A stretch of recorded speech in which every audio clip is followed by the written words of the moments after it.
देहव्यापार चालवणाऱ्या हॉटेलवर पोलिसांचा छापा। गंगाखेड परळी रोडवरील माऊली या हॉटेलवर 27 जुलै रोजी सायंकाळी 5 वाजण्याच्या सुमारास गंगाखेड पोलिसांनी छापा टाकून 23 वर्ष महिलेची सुटका करून वेश्या व्यवसाय चालवणाऱ्या महिलासह 4 पुरुषांना ताब्यात घेतला आहे।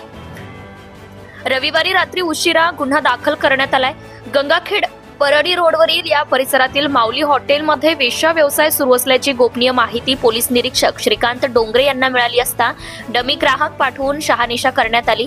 पोलीस निरीक्षक श्रीकांत डोंगरे, सहाय्यक पोलीस निरीक्षक आदित्य लोणीकर, सहाय्यक पोलीस निरीक्षक दीपाली गीते, शिवाजी सिंगनवाड, पोलीस उपनिरीक्षक व्यंकट गगलवाड, राहुल लोखंडे, पोलीस अंमलदार स्नेहल जिंकलवाड, परसराम परचेवाड, दत्तराव चव्हाण, सतीश कुमार पांढरे यांनी रविवारी सायंकाळी हॉटेलवर छापा टाकून वेश्या व्यवसाय चालवणाऱ्या उर्मिला शिवाजी देवकते, हॉटेलमधील बालाजी नंदू आडे, कृष्णा सुरेश गयाळ, नारसीराम निधीराम चौधरी, मंगेश आत्माराम वावळे यांना ताब्यात घेऊन पोलीस उपनिरीक्षक राहुल लोखंडे यांच्या फिर्यादीवरनं हॉटेल जागा उपलब्ध करून देणाऱ्या मालकासहित ताब्यात घेतलेले आहे। यांच्यावर गुन्हा दाखल केला असून पुढील तपास पोलीस निरीक्षक श्रीकांत डोंगरे करीत आहे।